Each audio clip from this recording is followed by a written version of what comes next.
As a now 20-year-long fan of SpongeBob SquarePants, I am so ecstatic to introduce our two panelists for this. And of course, we have the voices of both SpongeBob and Patrick, Tom Kenny and Bill Fagerback. Wait a minute. All right, wait. Come on. Come on, Bill. Hey, all right. Hey, everybody. Hey.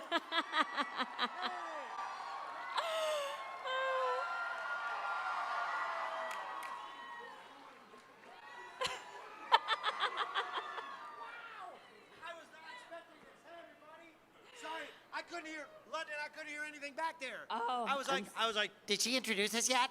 You're good?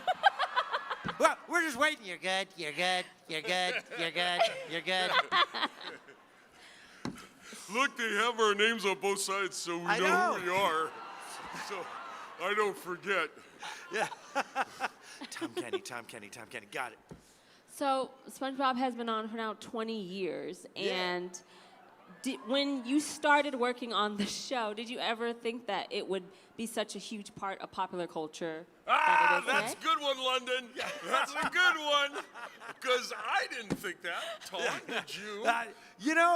No, we were just, your first priority as an actor is just to get the job. Right. Then you hope that the show keeps on going for a season or two. And you just want a check from a reputable organization.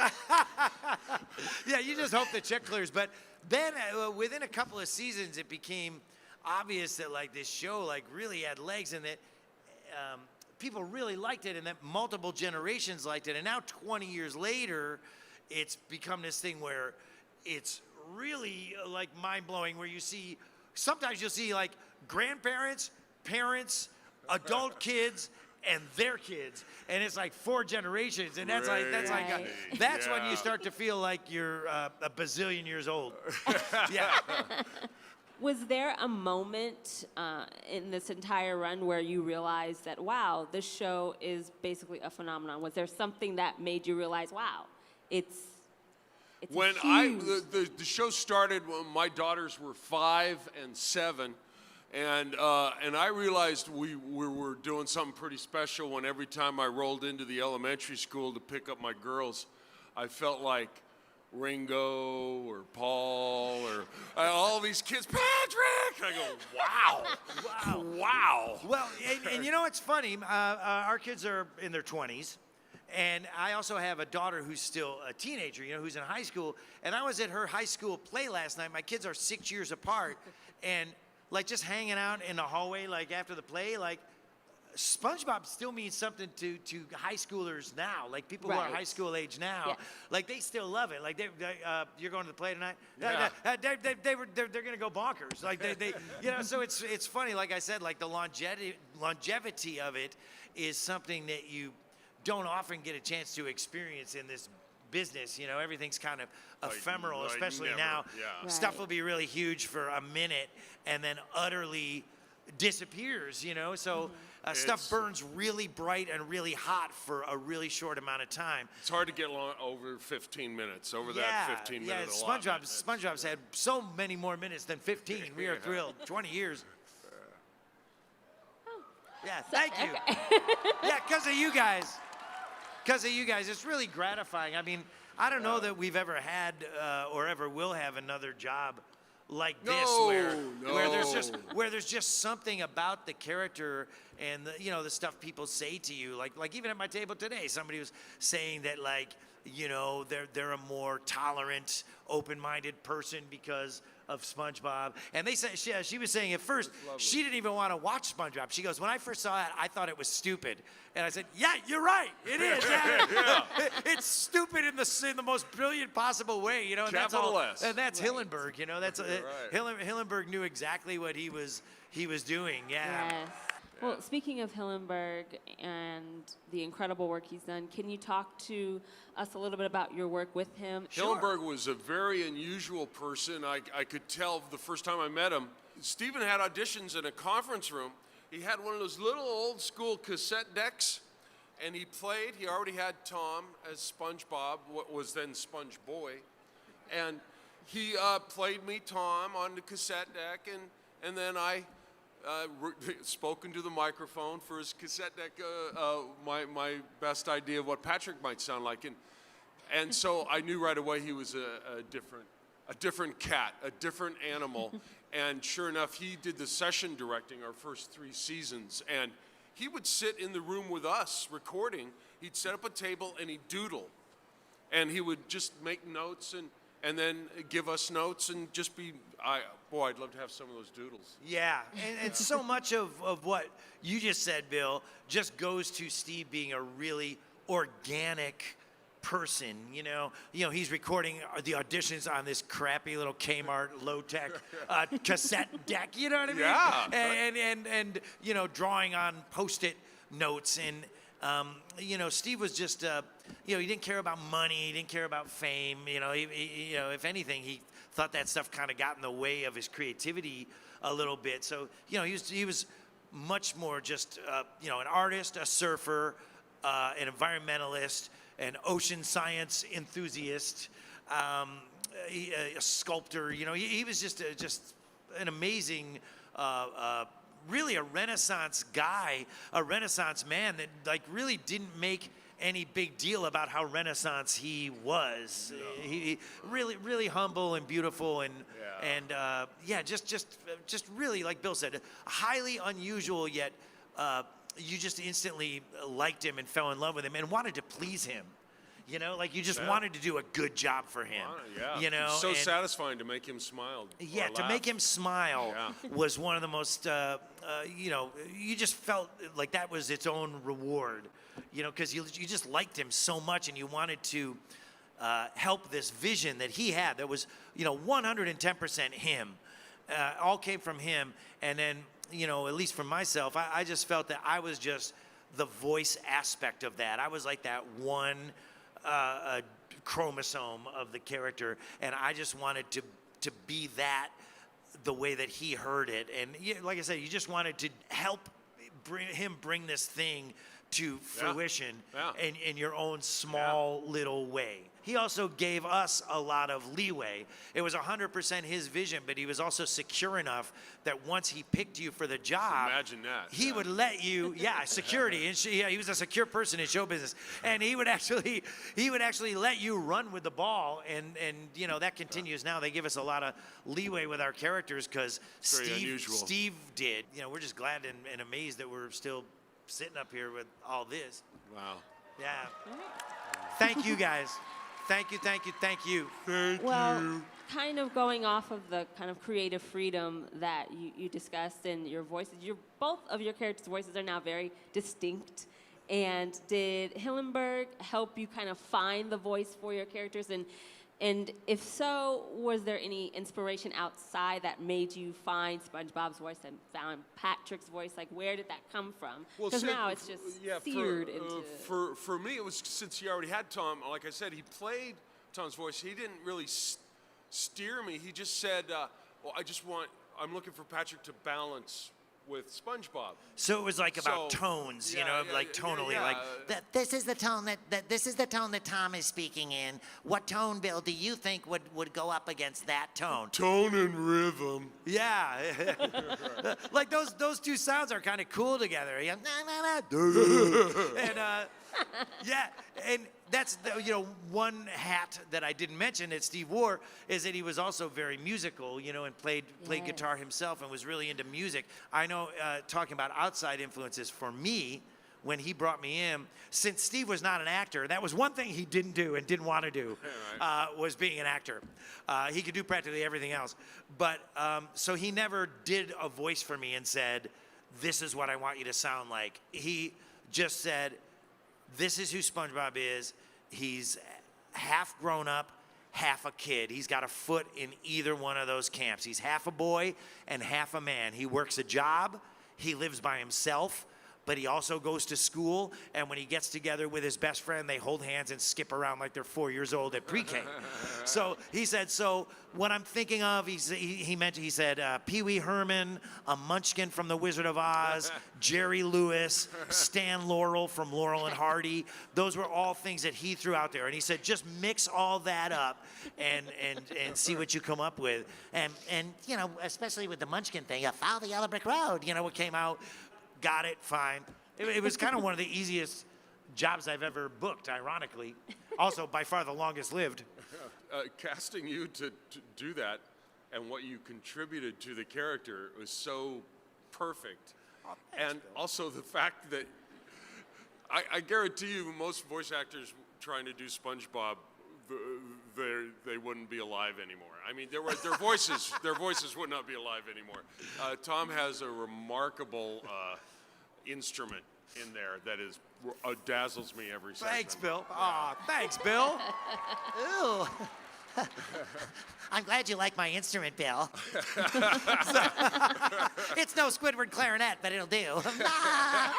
But yeah, I mean, we really have fun at the sessions, and like I said, that you know, Steve's not with us anymore, but when you get into that SpongeBob head and that SpongeBob game face, and we all record in the room together, it really is like everybody, even after 20 years, I gotta say, nobody is even thinking about phoning it in. Oh yeah, no. You know, everyone wants everybody- to bring it. Yeah, Bill, You know, Bill's screaming. You know, we all got veins sticking out on our heads. And, you know, Roger Bumpus Squidward is screaming at the top of his lungs. And, you know, Carolyn Lawrence Sandy, Doug Lawrence Plankton.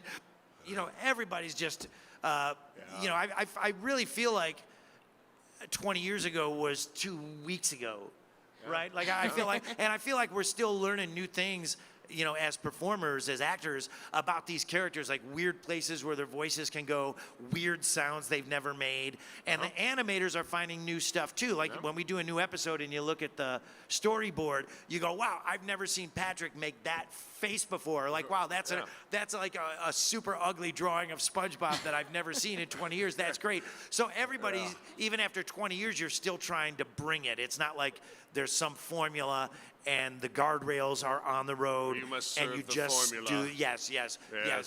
You know, serve the giant multinational $1 zillion copyright. You know, you know, nobody is thinking that way on SpongeBob, and I think that's really remarkable. I feel like we dodged a bullet big time. million That it still bullets, feels yeah. creative, like it's this giant global entity, but it still feels artistic. When we do it, it still feels like everybody is still kind of being super right brain more than left brain. How many brains do you have? My brain is my third instrument. Well, one of my favorite episodes still, after all of the seasons, is Sailor Mouth, when when you learn profanity and everything's bleeped, and it's just hilarious. And I think it mixes the children's aspect with a more mature tone, so it's a little bit for everybody.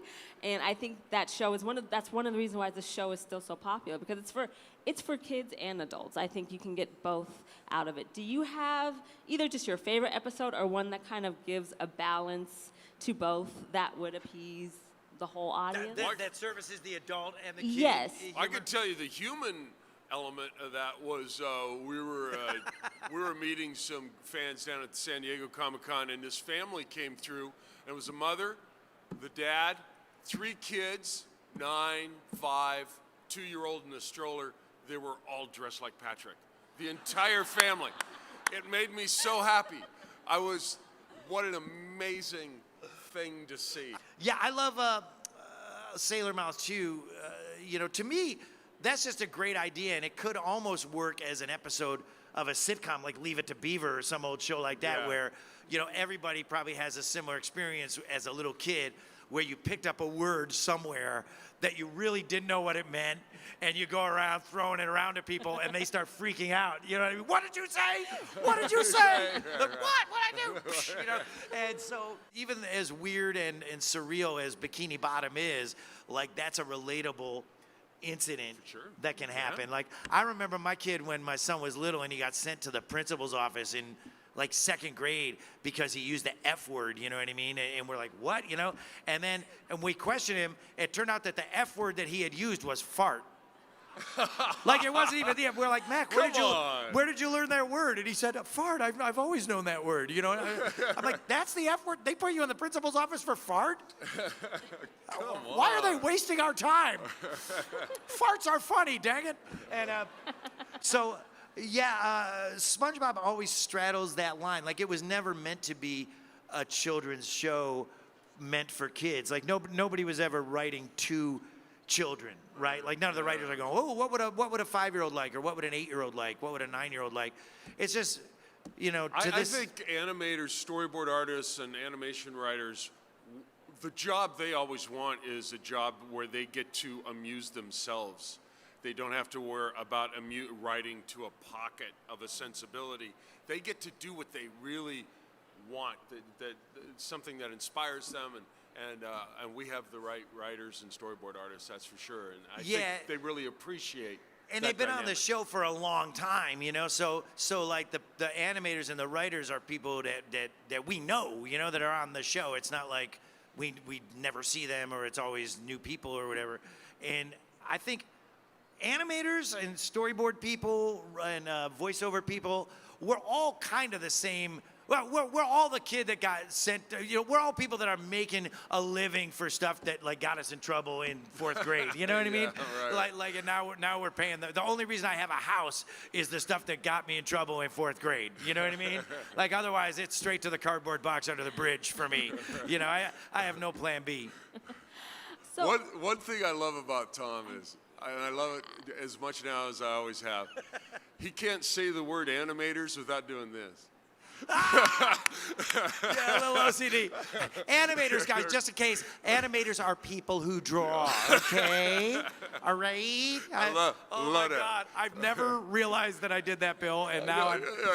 Well, thanks for making me self-conscious, Patrick. That was really nice of you. So quickly, Jerk. I wanted to ask you, speaking of kind of mature content, SpongeBob is now part of a huge meme culture. It's everywhere.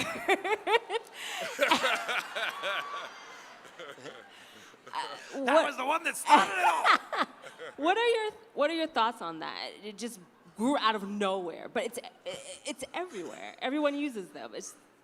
What do you think about that? As a Luddite, it really strains my comprehension just to really... I can't understand it. I think it's fantastic.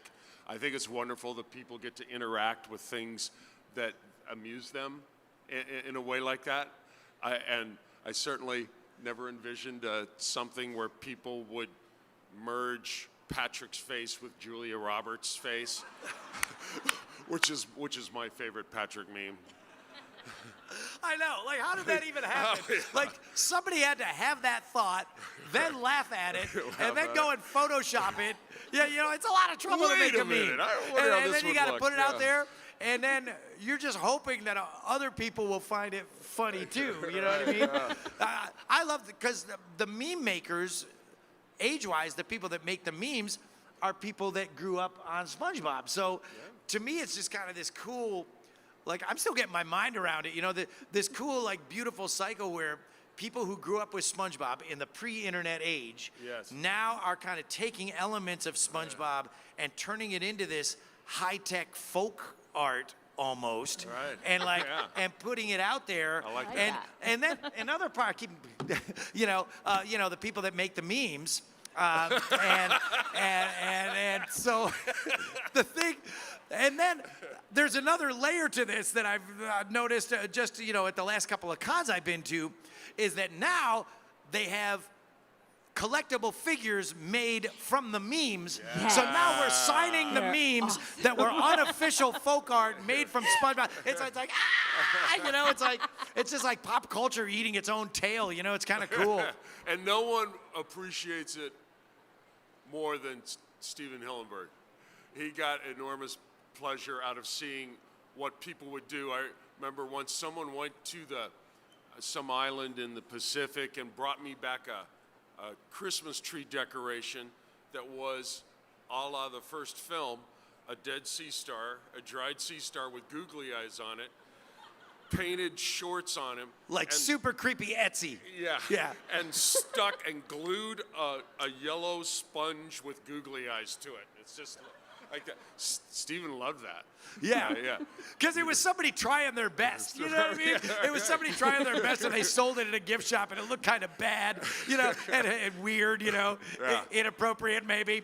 And Hillenburg was like, "That's brilliant," you know. Like what, you know, another really beautiful thing about Steve Hillenburg was that he didn't really. You know, he was glad that SpongeBob was popular, and he loved the fans, and he was happy that it connected with people.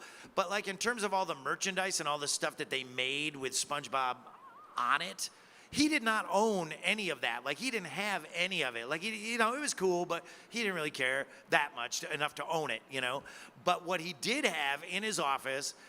What his office was full of was stuff like that, like bad SpongeBob, you know, like just you know, Tijuana figurines of SpongeBob with both eyes on the same side, and like funky looking pinatas, or like just like, you know, just some bad painting of SpongeBob that somebody was selling at a roadside stand, like that stuff. And he wasn't being mocking SpongeBob. You know, he really thought that was cool that people were making that stuff, and to him that was way more beautiful than some official merchandise that got cranked out in a factory somewhere, you know. These opinions do not reflect those of Nickelodeon Properties. Go ahead. Yeah, I know. We're just dumb actors. But the best thing of that I found, and I gave Steve one, and he loved it, was on the streets of Madrid, Spain. There was a guy selling these really well sculpted, handmade figurines, and he just had them on a tray, and it was SpongeBob with his pants down, defecating. But the poo was yellow. Oh, like, wow. It was this guy, and I just pictured this guy hand-lovingly painting each poop, you know. Is that a wood? He carved out of wood? No, they were like, they were like ceramic, not ceramic, but like, they were like carved, you know. I guess it was wood. Wow. Well, I think between that and the poop was real poop. SpongeBob being part of popular culture, whenever the show ends, it shouldn't, but whenever it does, I know that the show will have a legacy within popular culture, and it's all thanks to you and Hillenburg, and I really appreciate just the art that you guys have put on TV. We all love it. It's amazing. So I wanted to thank you guys. Thank you, London. And thank you, guys. And thank you guys for coming to the panel. Thanks for keeping you so us much. employed. Thank you so much. Thanks, you guys. Thanks, you guys are awesome. That was fun, London. That was fun. Yeah, thank you.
Well, hi, I'm London Jackson, and I am your moderator for the Steven Universe panel. I'm assuming everyone's here for Steven Universe, right?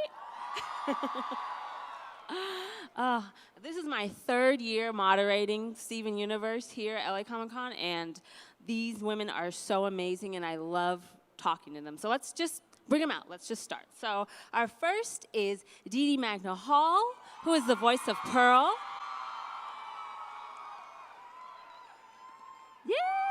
Yay! We have Michaela Diaz, who is the voice of Amethyst. Dietz. Michaela Dietz. Hi. Well, hi. Dee Dee, is that you? It's so nice to see you. So nice to meet you. Oh, wow. Okay. Wow. We have Shelby Rivera, who is the voice of Peridot. Hi. We have Jennifer Pass, who is the voice of Lapis Lazuli.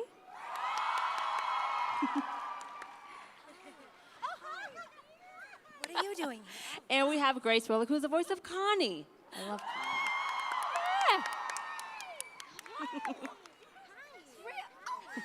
Do it for you, girl. Hey.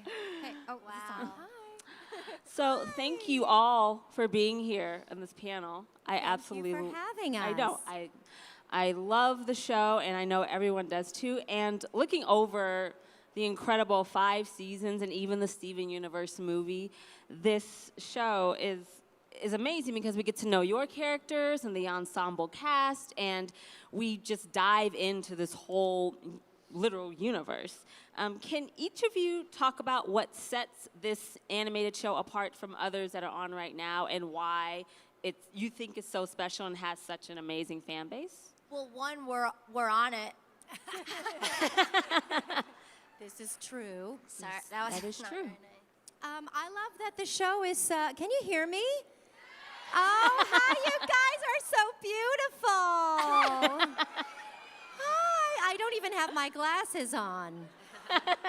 But I love that the show is so musical. I feel like it's so beautifully inclusive, and it's been amazing for representation. I feel like Yes. purple space rocks have not been represented in a lot of mediums, so I'm really glad that the show exists for that reason. Yes, I second that, Michaela. The representation and the inclusion. What other cartoon has ube cakes for Filipinos out there? What? Also, I think everybody can find themselves in the show in a vast array of characters. I think everybody that I've talked to, fans of the shows, people that are brand new to the show, they're always like, I see myself in one or more of the characters. And I don't know if, I don't know. I'm biased, though, because we are all on Steven Universe. So I think Steven Universe is the best show ever. Yeah! Yes, I second, fourth, fifth that.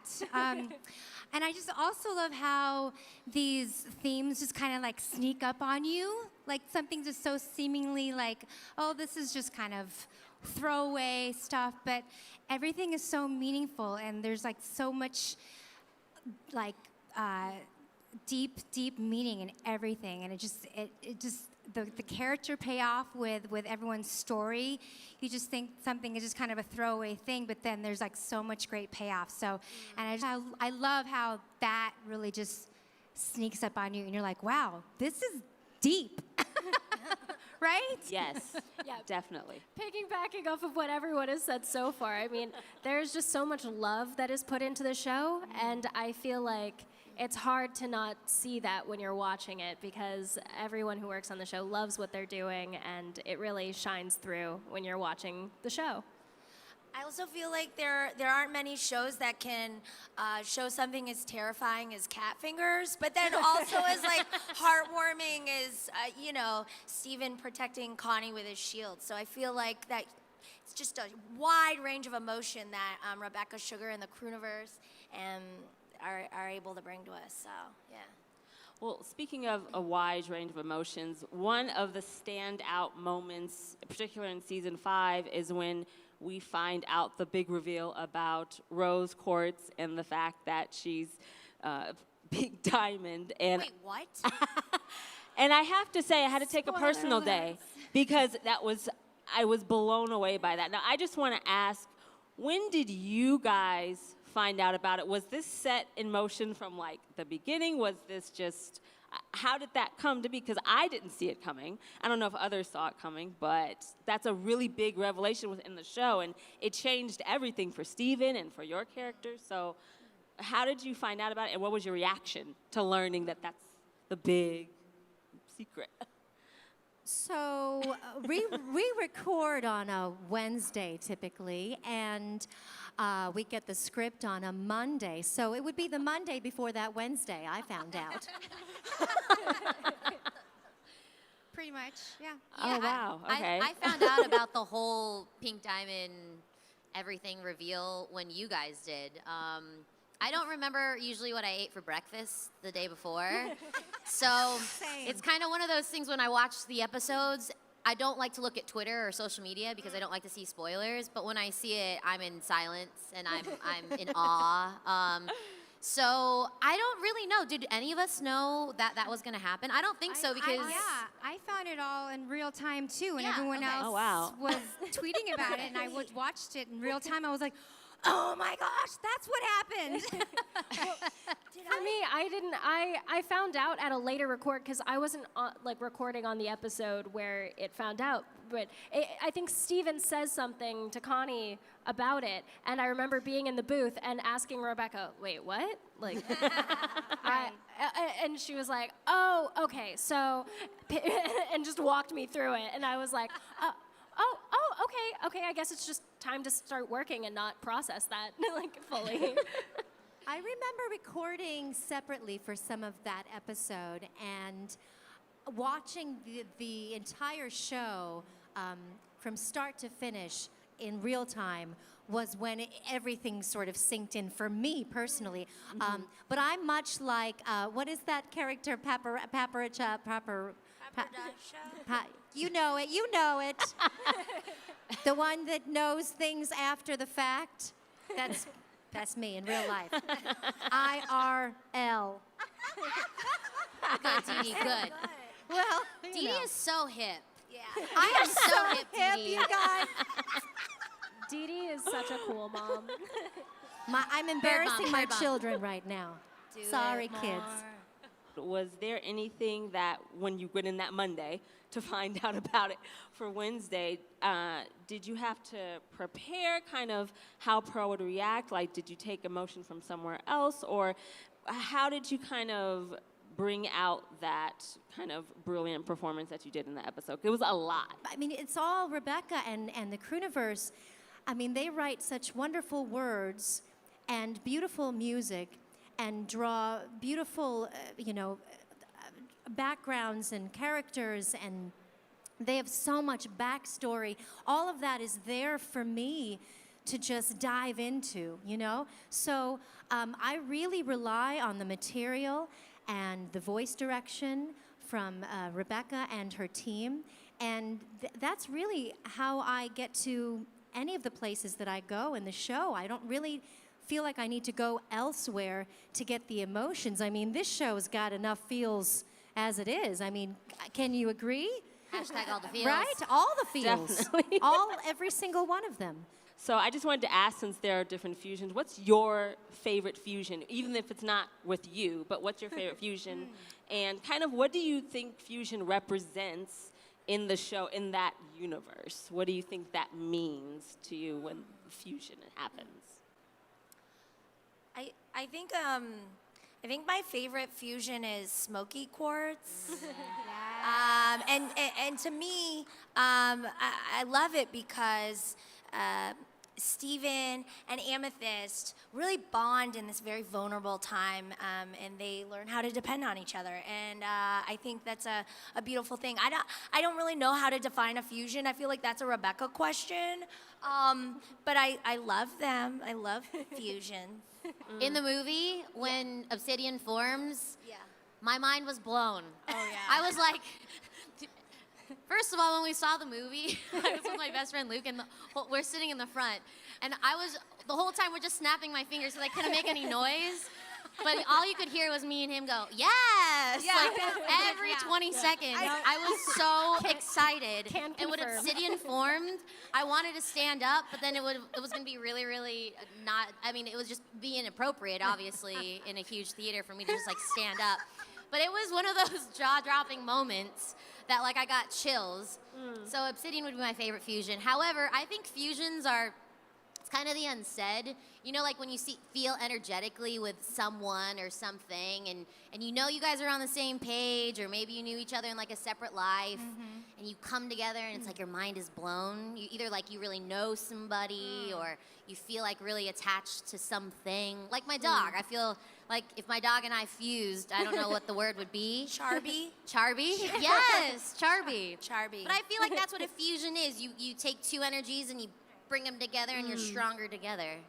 I think my favorite was Steg, Steven and his dad. It was amazing. Like up until that point, I just thought that it was like an experience between, I don't know, a particular relationship. And then when I saw that it was a father and son experience, I was like, whoa, this is amazing.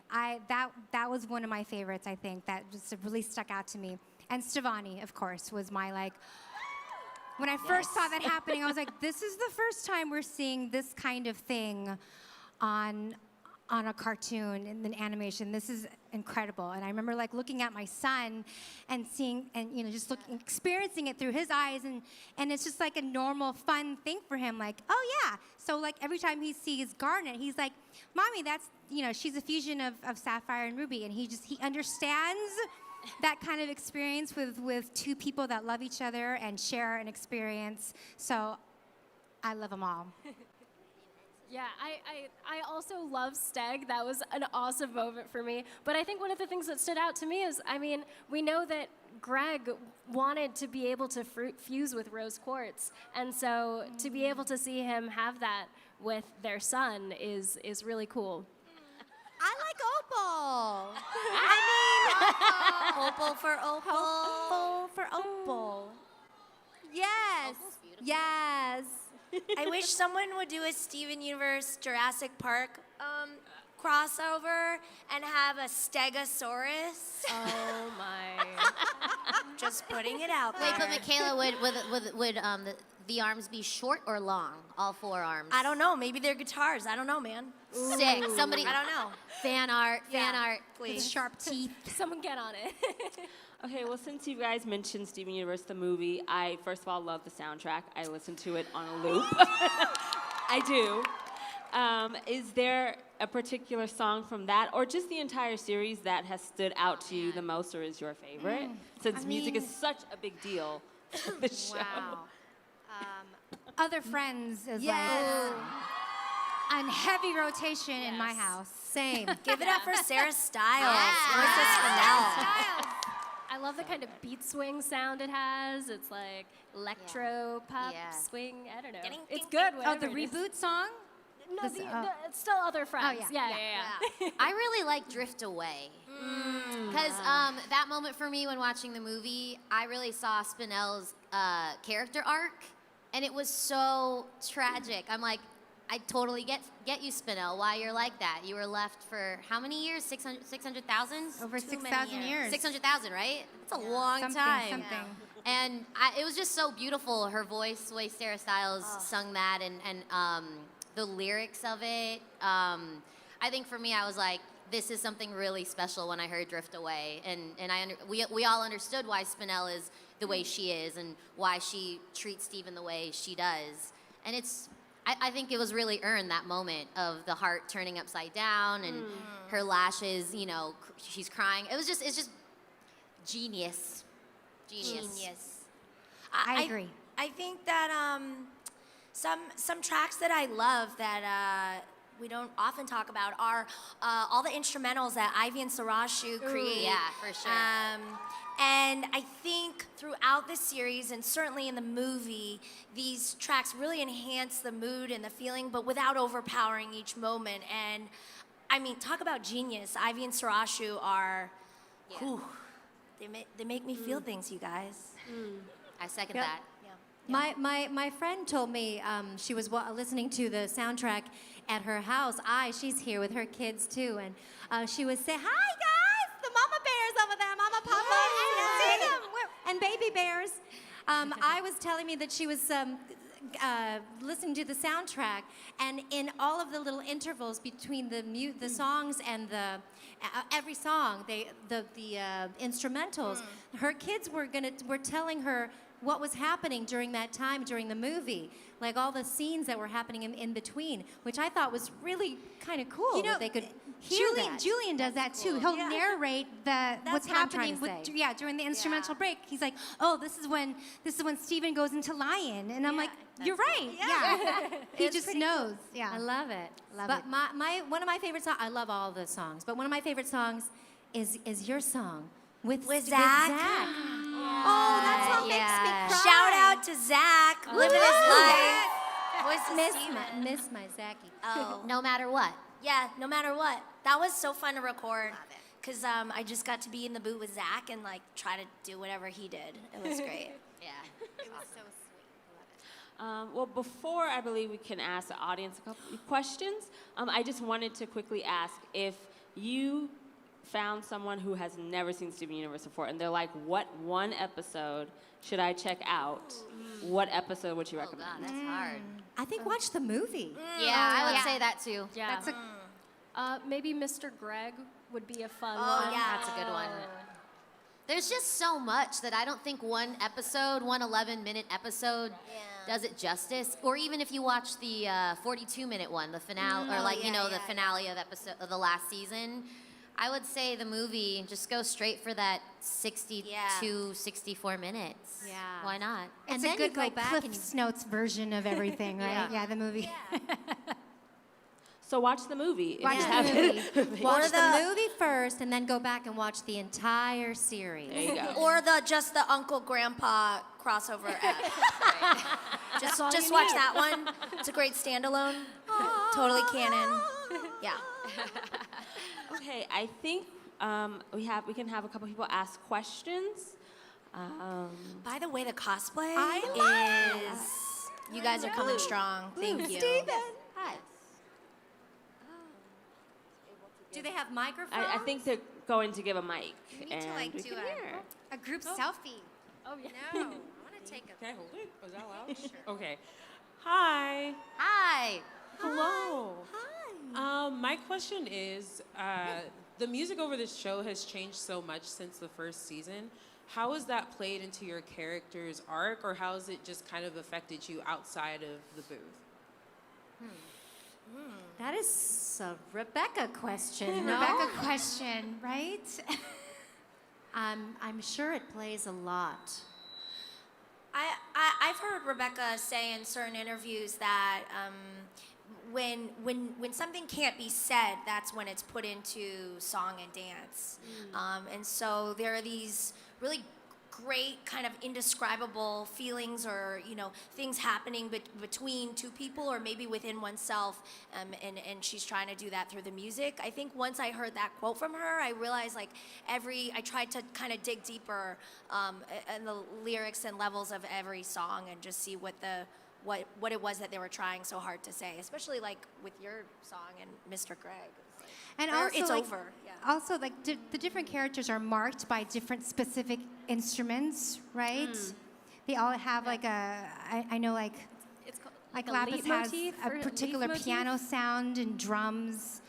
Pearl is a Pearl, violin. yeah. Yeah. So those are they inform a lot of the emotion with very very specific instruments and percussion that mark the emotion of these characters. So it's kind of all just written for us, and we just have to show up, right? Because the writing is so brilliant, from the music, like you were saying, Michaela, to to the animation. Everything is just kind of laid out for us. But I love how the instruments sort of mark our emotional journey. What's Peridot's instrument? There was like a whole chart, I remember, it's in right? the- it's in remember. the- Yours it's in is the like a art book. kazoo and mine's an have it- air Wait, I horn. think I have it. Love it. I We think can I look it have up. it. Hold on. Google exists. I'm gonna Google this. Okay. Carry on. Thank carry you. on. Great question. It was a great question. Okay, I think we have time for one more. How about you in the front? Yes. Yes. Hi. First of all, I love you guys so much. I'm a teacher, and I talk to my kids about you guys all the time, and they're just super excited so hopefully I can get some signatures for my students. Oh, but nice. I was wondering, what was your favorite episode to record, and why? I know these are hard because I have so So- many favorites, but Mr. Greg is one of my favorites because I just loved that entire show was, pretty much the entire show was musical. So I love that about it. I think for me, it might be open book when Connie is talking about her favorite book series, and also when we go into Rose's room and I get to be two different versions of myself. One evil, or not evil, but gets a little out of hand. I loved Alone at Sea. That was a good one for Lapis, because you really see how she finally stood up to Jasper, and for them to have tackled that kind of subject matter I thought was so brave, and I get a lot of people connecting with that storyline and how they handled that kind of toxic relationship and standing up to somebody that was so toxic. So I just thought that was an amazing arc for Lapis, and that was a really fun one to record too. My favorite was Kindergarten Kid because growing up I loved Looney Tunes and Beavis and Butthead and Rugrats and all these, old school cartoons. So recording Kindergarten Kid for me was an opportunity to bring in my physicality because it wasn't a lot of dialogue. It was more sound effects, like a lot of like screams. So that was a dream come true for me. So that's an episode that is really special to me because film is forever, and it's an episode where I'm like, look how many grunts I did in 11 minutes. And it's just like it's a throwback and a nod to old school cartoons that I love so much. That's so funny because my favorite was Back to the Kindergarten, because I just love when I'm in the booth with Shelby and she just has to be like, it just was a funny, I don't know. When I'm out of the bathtub, right? And Yeah, you're like, come on, let's go. And I'm like, You're just like playing country music tunes. Yes. Cool, man. I also love when we're all in the room together, because then we can kind of feed off of each other's energy and make effort sounds together in a row. Yeah.